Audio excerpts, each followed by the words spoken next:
Good morning.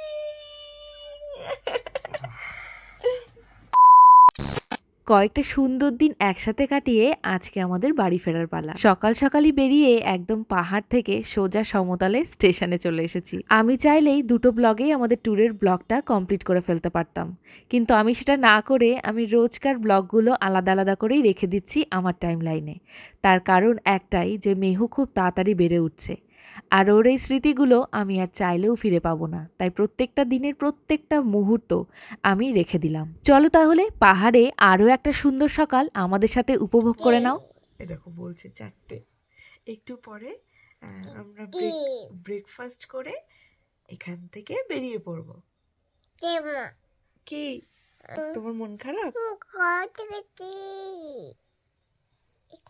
এসব কি বলছো তুমি?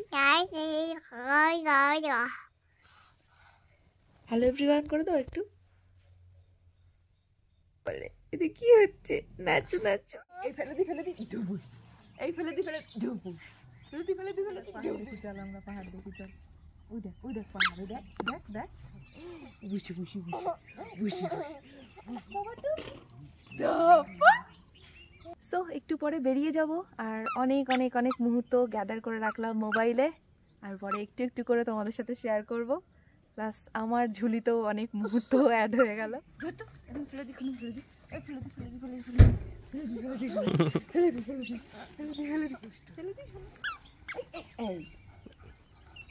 তুলবো না, আমি তুলবো না, আমি পড়ে যাই, পড়ে যাই, পড়ে যাও, নেক্সট টাইম আবার যখন পাহাড়ে আসবো তখন মেহু আবার অনেকটা বড় হয়ে যাবে, তখন এই ভিডিওগুলোই আমার কাছে মানে অ্যাসেট। কারণ ছোটবেলা থেকে তো আমি ধরে রাখতে পারবো না, খুব তাড়াতাড়ি চলে যাচ্ছে ছোটবেলাটা। এই যে যদিও এবার কাঞ্চনজঙ্ঘাটা দেখা হলো না, তবু ওই দূরের ওই ঝাপসা পাহাড়টা দেখে এখানে বসে খেতে যে এত সুন্দর লাগতো কি বলবো। তাড়াতাড়ি আসবো, বাবাকে বলবো। বাবা তো এবার ভেবে বলছে যে মেহু বড় না হলে আর আসবো না, কিন্তু মেহু বড় হওয়ার আগেও তো আবার আসতে হবে। বাইরে বেবিকে নিয়ে বেড়াতে এলে সবার আগে মাথায় যে প্রশ্নটা আসে সেটা হলো বেবিকে কি খাওয়াবো। তো তোমাদের সাথে আমি আগেই শেয়ার করে নিয়েছি যে 2 রকমের সেরেলাক আমি তো বাড়ি থেকেই বানিয়ে নিয়ে এসেছিলাম, আর ইলেকট্রিক কেটেলটা আমার ভীষণ কাজে লেগেছে। তার কারণ আমি সেরেলাকটাকে এর মধ্যে ফুটিয়ে ফর্মুলা মিল্কের সাথে অ্যাড করে খাইয়েছি, আর মাঝে মধ্যে কলা আর অ্যাপেল পিউরিটাও এর সাথে অ্যাড করে নিয়েছি। এখন বেরিয়ে যাচ্ছি, আর মেহু তো সকাল থেকে যা খেল দেখাচ্ছে, বাপ রে বাপ, এত কষ্ট করে ওর খাবারটা বানালাম, কিচ্ছু খেলো না। দেখেছো কি খুশি এবার, এইখানে নিচে নামবে বলে ওপরে এত কান্নাকাটি, আমাদের গোছাতে পর্যন্ত দিচ্ছিল না ব্যাগপত্র।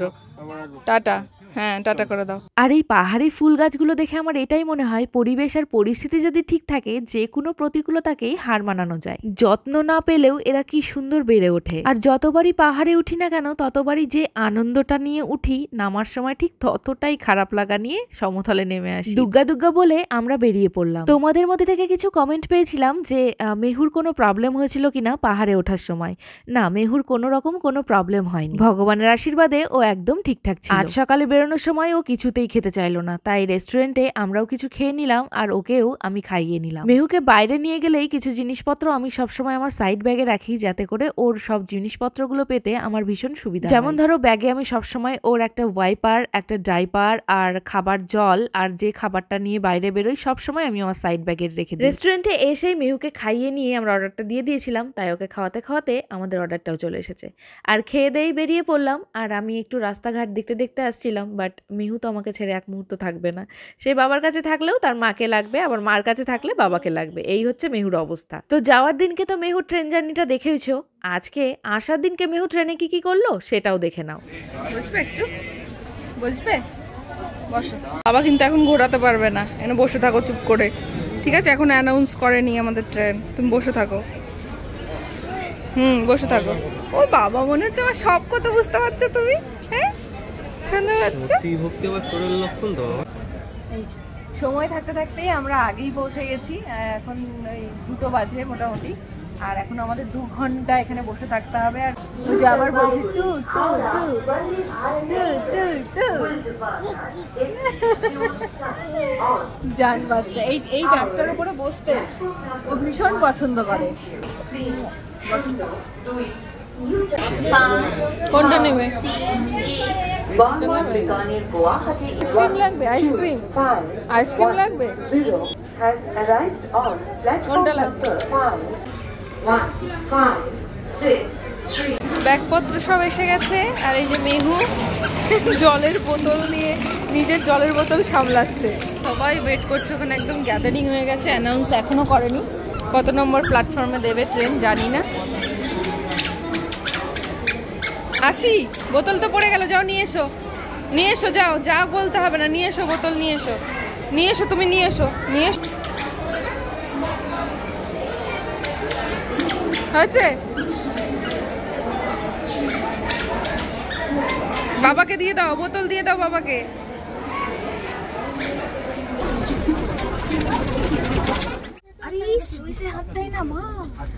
শুরু হয়ে গেছে, ট্রেনে উঠেই শুরু হয়ে গেছে। সবে সবে উঠলাম ট্রেনে, ট্রেন ঢুকে গেছে আর এই শুরু হয়ে গেছে।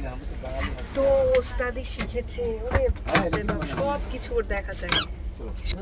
সব ব্যাগ ট্যাগগুলো ওঠানো হয়ে গেছে, আপাতত সিটে বসে গেছে। নম্বর 39 আর 40, এই নিচেরটা আমাদের। আর এই যে এটা অভির। ব্যাস, মেহু, মেহু টাটা, চলে গেলাম। আমি শুয়ে বললাম টাটা। আয় আয় আয় আয়, এখানে আয়, এখানে এখানে এখানে আয়। সো আগের দিনের উইন্ডো সিটের ব্যাপারে তো তোমাদের বলেছিলামই যে ওই সিটটা বেবি নিয়ে আসলে অবশ্যই অ্যাভয়েড করবে, বাট আজকের সিটটা কিন্তু একদম ঠিকঠাক ছিল। ট্রেনে উঠেই সবটা গুছিয়ে আগে মেহুকে ফ্রেশ করে নিয়েছিলাম আর মেহুর ড্রাইপারটাও চেঞ্জ করে দিয়েছিলাম। আর এই ডিসপোজাল ব্যাগগুলো আমাদের ভীষণ উপকারে এসেছিল, কারণ ট্রেনটা পরিষ্কার রাখার দায়িত্ব কিন্তু আমাদের প্রত্যেকের। আর বেবির সাথে থাকলে আরও একটা জিনিস মাথায় রাখতেই হয়, ছোট ছোট খেলনাও ব্যাগে রেখে দিতে হয়। আর সবগুলো খেলনা একসাথে দিলে হবে না, এক একটা সময়ে নতুন নতুন খেলনা তাদেরকে দিতে হবে। এখন ট্রেনে কি করবে? হ্যাঁ, কি করবে ট্রেনে এখন? ঘুম ঘুম করবে?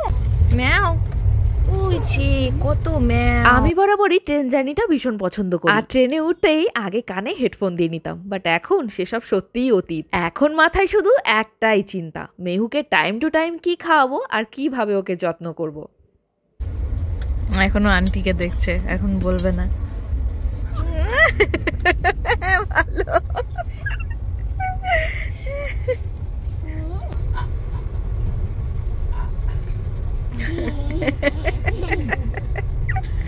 হাসু হাসু হচ্ছে, হ্যাঁ।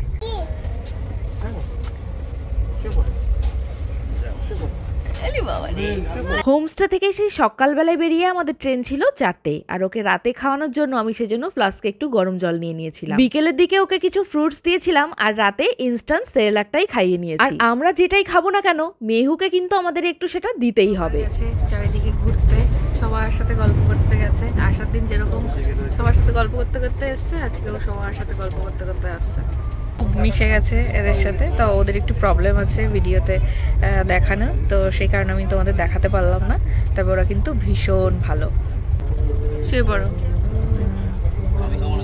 অভি জীবনে গান গায় না, মেয়েকে ঘুম পাড়ানোর জন্য ফার্স্ট গান গায়, আমি অবাক। এটা খেলা না, এটা খেলা। আজকে কিন্তু আমরা একদম সঠিক সময়ে পৌঁছাবো, তার কারণ আমাদের ট্রেনটা কিন্তু একদম ঠিকঠাক ভাবেই চলছে, কোনো রকম কোনো লেট নেই। চারিদিকে সবাই পর্দা টেনে শুয়ে পড়লেও আমাদের কিন্তু শোয়ার উপায় নেই, তার কারণ আমাদের মেহুবুড়ি এখনো জেগে। তাকে নিয়ে এখন আর বাইরে যাওয়া পসিবল নয় বলে এখন সে কি করছে, নিজেই ভ্যাসলিনের কৌটোটা নিয়ে তার বাবার গালে পুরোটা লাগিয়ে, আর ওর বাবাকেও দেখছি অবাক হয়ে চুপচাপ বসে আছে। ফাইনালি সে রাত 12টার সময় ঘুমিয়েছে, আর আমাদের ট্রেন থেকে নামারও সময় হয়ে গেছে। আমরা এক ফোঁটাও শুতে পারিনি। একদম 1:45টার সময় নামাবো বলেছিল, একদম ঠিকঠাক টাইমে গাড়ি থেকে নামলাম। এই যে সব নবদ্বীপ স্টেশন। আর মেহু ঘুমিয়ে জাস্ট 1 ঘন্টা হলো মেহু ঘুমিয়েছে। হ্যাঁ চলো, 2 নম্বর প্ল্যাটফর্মে দিয়েছে, বেশ অনেকটা পথই ব্যাগগুলো নিয়ে যেতে হবে। এই আর আমি চাইলেও ওকে হেল্প করতে পারছি না। চলমান সিঁড়ি থেকে কি লাভ হলো, যদি বন্ধই করে রাখবে। এটা কি বন্ধ থাকে সবসময়? নবদ্বীপে আগে থেকে আমাদের গাড়ি বলা ছিল, তাই বাড়িতে আসতে খুব একটা দেরি হয়নি। টুরে খুব ভালো মতো ভগবানের আশীর্বাদে বাড়িতে পৌঁছে গেছি। ব্যাগপত্র সব বাইরে রয়েছে গ্যাদার করা, সেগুলো এখন খুলছি না। নিজের এখন ফ্রেশ হয়ে এখন শুতে যাব, ব্যাস। তো ভালোভাবেই ট্যুরটা কাটিয়ে এলাম। আর তোমাদের কেমন লাগলো ব্লগগুলো অবশ্যই জানাতে কেউ ভুলো না। চলো আর বেশি লেন্দি করছি না, অনেকটা রাত হয়ে গেছে বুঝতেই পারছো। সবাই ভীষণ ভালো থেকো, সুস্থ থেকো। আবার দেখা হচ্ছে নতুন একটা ব্লগের সাথে। চলো tata, good night, love you all.